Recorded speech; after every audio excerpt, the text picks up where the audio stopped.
तिरुचुनापल्ली गांव में शारदा और वेंकैया नाम का एक जोड़ा रहता था। उनकी गिरजा और रजिता नाम की 2 बेटियां थीं। गिरजा न केवल नटखट थी बल्कि बड़ी हिम्मत वाली भी थी, जबकि रजिता एक बेहद मासूम स्वभाव की लड़की थी। हर दिन वो दोनों उस गांव के पहाड़ पर चढ़कर खेला करती थी। ऐसे ही एक दिन, दीदी ये कितना ऊंचा पहाड़ है ना, और अगर हमें पंछियों की तरह पंख मिल जाएं और हम ऊंची उड़ान भर सकें तो हम इस पहाड़ की सारी सुंदरता देख सकेंगे। तुमको बिना पंखों के काबू में रखना बड़ा मुश्किल होता है। पंख मिल जाएंगे तो पता नहीं क्या करोगी गिरजा। वो दोनों पूरे दिन पहाड़ पर खेलती रहीं और शाम तक घर लौट आईं। आज गिरजा घर वापस पहुंचने के बाद भी यही सोच रही थी कि काश वो भी पक्षियों की तरह ऊंची उड़ान भर सकती। वो गत्ते का डिब्बा लेकर अपने हाथों में बांधकर उड़ने की कोशिश करने लगी। देखो उड़ रही हूँ। उसे देखकर रजिता बोली, हमारे लिए पंछी की तरह उड़ना नामुमकिन है, तुम्हें पता नहीं है? हाँ दीदी, जब हम छोटे थे तो मम्मी पापा हमें क्या सिखाते थे कि हम अपने मन में अगर किसी चीज को करने की ठान ले तो वो होना निश्चित है। हमें हमारा आत्मविश्वास इसे हासिल करने में मदद करेगा। मैं भी एक दिन उड़कर दिखाऊंगी, उसने अपनी बहन गिरजा से कहा। ऐसे ही आए दिन कुछ न कुछ ट्राई करती ही रहती थी। हमेशा की तरह उस दिन भी गिरजा और रंजिता पहाड़ पर खेलने के लिए गई। जब वापस लौट रही थी तो उन्हें किसी के रोने की आवाज सुनाई दी, जिसे सुनकर रंजिता डर गई। गिरजा, अंधेरा हो रहा है और मुझे डर लग रहा है, चल जल्दी से घर चल, मम्मी पापा इंतजार कर रहे होंगे हमारा। दीदी, मुझे लगता है कि कोई रास्ता भटक कर जोर जोर से रो रहा है, चलो हम चलकर देखते हैं, उसने बड़ी हिम्मत से कहा। लेकिन रंजिता क्योंकि डरपोक लड़की थी तो वो झट से बोली, मैं नहीं जाऊंगी, तुमको जाना है तो अकेले चले जाओ। ठीक है, तो तुम यहीं रहो, मैं देखकर अभी आई। तो गिरजा उस रास्ते पर चली गई जहाँ से रोने की आवाज आ रही थी। दरअसल वहाँ एक हिरण कांटों के बीच फंसा हुआ था। गिरजा ने बड़ी सावधानी से उस हिरण को कांटों से बाहर निकाल लिया। बाहर निकलते ही वो हिरण एक लड़की में बदल गया। जाल से बाहर निकालने के लिए तुम्हारा धन्यवाद। इस एहसान के लिए तुम्हें जो भी उपहार चाहिए तुम मांग सकती हो, मैं जरूर दूंगी तुम्हें। बोलो, उस लड़की ने कहा। गिरजा आश्चर्य से उस लड़की की ओर देख रही थी। अचानक उसे अपना सपना याद आया। मुझे पंछियों की तरह ऊंची उड़ान भरनी है। उस लड़की ने गिरजा के सिर पर हाथ रखा और बोली, मैं तुम्हें ये शक्ति देती हूँ। उसने कहा और अदृश्य हो गई। लेकिन गिरजा को उड़ने के लिए पंख नहीं मिले। वो उड़ने की कोशिश करती तो धम करके नीचे गिर जाती। मुझे लगा था कि उसने मुझे चिड़ी की तरह उड़ने की शक्ति दे दी, लेकिन मैं तो उड़ ही नहीं पा रही हूँ। हाँ, ये क्या? उसने इस तरह सोचा और अपनी बहन को भी बताया कि उसके साथ क्या हुआ। लेकिन रजिता ने उसकी बात पर विश्वास नहीं किया। एक दिन रजिता और गिरजा एक बगीचे में गई। वहाँ पेड़ बहुत ऊंचे ऊंचे थे, वो फल नहीं तोड़ पा रही थी। अचानक गिरजा उड़ने लगी और जब उसने ऊंची उड़ान भरी तो उसके रंग बिरंगे पंख भी खुल गए। अब गिरजा उस बगीचे में हर तरफ उड़ रही थी और वो रजिता को भी फल तोड़ तोड़ कर देती जा रही थी। उसको उड़ान भरते देखकर रजिता बोली, अरे गिरजा, तूने जो कहा था वो तो सच है। उस लड़की ने तुम्हें सच में पंख और उड़ने की ताकत दी थी। हाँ दीदी, मुझे तो विश्वास ही नहीं हो रहा, गिरजा ने खुश होकर कहा।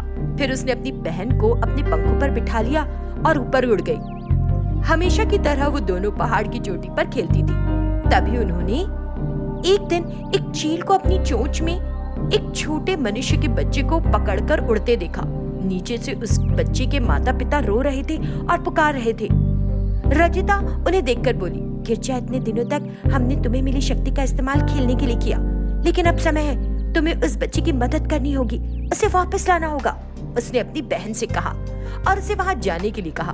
गिरजा चील की तलाश में उड़ गई। उसने उस दिशा में एक ऊंची उड़ान भरी। गिरजा उस चील के भी ऊपर उड़ गई, उस चील से लड़ाई की और उस बच्चे को उससे लेकर उसके माता पिता को सौंप दिया। उसके माता पिता को बड़ी खुशी हुई। आंखों में खुशी के आंसू भरकर उसकी माँ ने कहा, मैं नहीं जानती कि तुम कौन हो, लेकिन तुमने मेरे बच्चे को चील से बचाया। तुम चिक चिक जियो बेटी, ऐसे आशीर्वाद दिया। गिरजा, अब से तुम्हें अपनी शक्तियों का प्रयोग खेलकूद में नहीं बल्कि उन लोगों की मदद करने में करना चाहिए जो किसी परेशानी में है। तभी तुम्हारी शक्ति का असल अर्थ निकलेगा। साथ ही तुम्हारे और मेरे अलावा किसी को भी पता नहीं होना चाहिए। कि तुम्हारे पास इस तरह की शक्ति है। उसने बड़ी बहन होने के नाते गिरजा को अच्छे से समझाया। गिरजा को भी बात समझ में आ गई और बोली, हाँ दीदी, अब से मैं अपनी शक्तियों का उपयोग उन लोगों के लिए करूंगी जो किसी तकलीफ में है और जिन्हें सहायता की जरूरत है। उसने खुश होकर कहा। तब से गिरजा जिसे भी मदद की जरूरत होती थी वहां पहुंचकर उनकी मदद करती थी। गांव के लोगों को यही पता था कि एक पक्षी उनकी मदद कर रही है। कोई नहीं जानता था कि वो पक्षी गिरजा ही है। यहाँ तक कि ये बात उनके माँ बाप को भी नहीं पता थी। गिरजा ही पक्षी बनकर सबकी मदद कर रही है, ये राज सिर्फ दोनों बहनों के बीच था। सुब्रमण्यपुर में रंगैया और कौशल्या नाम का एक जोड़ा रहा करता था। उनकी 2 बेटियां थीं। बड़ी बेटी का नाम संध्या था, जो बहुत खूबसूरत थी। दूसरी बेटी का नाम था कोमली। उसका रंग गहरा सांवला था। जब वो दोनों छोटी छोटी थीं, तभी से माता पिता और साथ ही साथ रिश्तेदार कोमली से ज्यादा संध्या को प्यार करते थे। कभी कभी तो वो कोमली की पूरी तरह अवहेलना कर देते थे। कोमली, जरा जाकर खेत से घास ले आ, तेरे पापा भूल गए हैं शायद आज। माँ ने जब ऐसा कहा तब कोमली पढ़ रही थी। अरे माँ, तुम मुझे क्यों काम पकड़ाती हो? और मैं पढ़ रही हूँ अभी। बहन तो खाली बैठी है, तुम उसे क्यों नहीं भेज देती?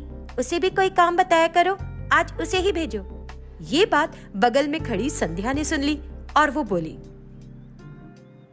ठीक है कोमली, तुम पढ़ो, मैं जाकर ले आती हूँ। जब संध्या जाने के लिए मान गई तो कौशल्या गुस्से से, कोमली, तुझे पढ़कर क्या करना है? अगर संध्या बाहर जाएगी तेज धूप में तो तेरी तरह काली हो जाएगी। इस तरह उसने बहुत सारी गलत बातें कही। उसकी डांट सुनकर कोमली नाराज हो गई। इसी तरह हर रोज कौशल्या और रंगैया उसके रंग को लेकर उसे हर छोटी छोटी बात पर डांटा करते थे। एक दिन बहुत दुखी होकर वो खींच गई और जोर जोर से रोने लगी। बुरा मत मान कोमली, मम्मी पापा तो ऐसे ही बोल देते हैं, तू रो मत। कल से मैं जाकर सारे काम कर लूंगी, लेकिन तू मम्मी पापा को मत बताना, ठीक है? दीदी, मम्मी पापा मुझसे इतनी नफरत क्यों करते हैं? उन्होंने ही तो मुझे इस रंग के साथ जन्म दिया। कोमली ये कहकर अपनी बहन के गले लगकर फूट फूट कर रोने लगी। कुछ दिनों बाद संध्या की शादी एक अमीर परिवार के लड़के से हो गई। संध्या की शादी के बाद कौशल्या और रंगैया कोमली की भी शादी कर देना चाहते थे और उसके लिए रिश्ते देखने लगे। कई रिश्ते आए, लेकिन उसका रंग देखकर सभी ने ना कर दी। जब एक के बाद एक कई परिवारों ने उसके लिए मना किया तो दोनों मिलकर उसे और बुरा भला कहने लगे। इससे वो और आहत होने लगी। एक दिन जब वो खेतों की ओर जा रही थी तो उसने देखा कि एक कार का एक्सीडेंट हो गया है। वो तुरंत कार के पास गई और अंदर झांक कर देखा। उस कार में एक पूरा परिवार था। उन्हें गंभीर चोटें आई थीं और वो बाहर निकलने की कोशिश कर रहे थे। उसने बड़ी सावधानी से उनको कार से बाहर निकाला और उन्हें पास के एक अस्पताल में ले गई और भर्ती करा दिया। अगले दिन से घर पर कोमली बताने लगी कि वो खेत जाती है, लेकिन दरअसल वो अस्पताल जाती थी और उस परिवार की देखभाल कर रही थी। कुछ दिनों बाद परिवार की गृहिणी को होश आया और जब उसे सब कुछ समझ आया, बेटी, तुमने मेरे बेटे को बचा लिया। मैं जीवन भर तुम्हारी आभारी रहूंगी बेटी। ऐसा मत कहिए आप तो मुझसे इतनी बड़ी हैं और जरूरतमंद लोगों की मदद करना तो मानवीय शिष्टाचार है। आप अभी आराम कीजिए, कल मैं फिर आकर मिलूंगी आपसे, ठीक है? उसने कहा और चली गई। इस तरह कोमली उनके पास रोज आकर उनकी देखभाल कर रही थी। महिला के बेटे को उठना और खाना भी बहुत मुश्किल हो रहा था। कोमली ने एक पल भी नहीं सोचा कि वो एक अजनबी व्यक्ति है। संपूर्ण अपनत्व के साथ उसके कपड़े बदलने और खाना खाने में मदद की और दोनों की अच्छे से देखभाल की। वो बुजुर्ग औरत कितने भले दिल की लड़की है। वो तो जानती भी नहीं कि हम कौन हैं, फिर भी हमारा कितना ख्याल रख रही है। सब माता पिता के दिए संस्कार हैं। इसके माता पिता बड़े अच्छे होंगे। इस तरह वह सोच रही थी। हर दिन की तरह कोमली उस दिन भी अस्पताल आई और कहने लगी, आंटी जी, मैं तो पूछना ही भूल गई कि जब ये एक्सीडेंट हुआ तो आप लोग कहाँ जा रहे थे? उसने बूढ़ी औरत से पूछा। तब महिला ने जवाब दिया, हम अपने बेटे के लिए लड़की देखने जा रहे थे सुब्रमण्यपुर, लेकिन रास्ते में यह एक्सीडेंट हो गया। उसने कोमली को सब कुछ समझाया। कोमली ने उनकी सारी बात बड़े ध्यान से सुनी और फिर उन्हें एक खुशखबरी देने लगी और बोली, ओह, ऐसा क्या? डॉक्टर ने कहा है कि आज शाम आपको छुट्टी मिल जाएगी। आप पूरी तरह स्वस्थ हो गई हैं। आज शाम मैं नहीं आ पाऊंगी। आप लोग अपना ख्याल रखिएगा। हाँ आंटी, मैं चलती हूँ। उसने उन्हें सभी सावधानियां बताईं और अपने घर चली गई। उस दिन हमेशा की तरह कोमली खेतों में गई और वापस घर लौट कर आई तो उसकी माँ बोली, कोमली जल्दी तैयार हो जा, लड़के वाले तुझे देखने आ रहे हैं, और थोड़ा और पाउडर मल लेना, रंग को छिपा, नहीं तो पसंद नहीं करेंगे तुझे, समझ गई? कौशल्या बड़बड़ा रही थी। उसकी बातें सुनकर कोमली आहत हुई। तभी लड़के वाले एक बड़ी सी कार में उनके घर के सामने पहुंचे। कोमली तैयार होकर आई और उन सभी को चाय दी, लेकिन जब उसने देखा कि ये तो वही लोग हैं जिनका एक्सीडेंट हुआ था तो वो दंग रह गई और उसने पूछा, अरे आंटी, आप यहाँ कैसे आ गई? हम तुम जैसी भली लड़की को ही अपनी बहू बनाना चाहते हैं बेटी, इसीलिए, उन्होंने कोमली से कहा। उनकी बात सुनकर हर कोई हैरान रह गया। आंटी, आपने मेरा रंग देखा? मैं आपके परिवार में फिट नहीं बैठूंगी। कोमली दुखी होकर कहने लगी, हम तुम्हारा रंग नहीं बेटी, तुम्हारा स्वभाव देखकर तुम्हें अपनी बहू बनाना चाहते हैं। अपने बेटे के लिए मुझे एक भली लड़की ही चाहिए, उस महिला ने कहा और शादी की सारी औपचारिकताएं पूरी की। कौशल्या और रंगैया ने भी उनकी बातें सुनी तो उनको भी कोमली से गलत व्यवहार करने पर शर्मिंदगी हुई। कुछ दिनों बाद कोमली की धूमधाम से शादी हो गई और वो अपने परिवार में खुशी के साथ रहने लगी।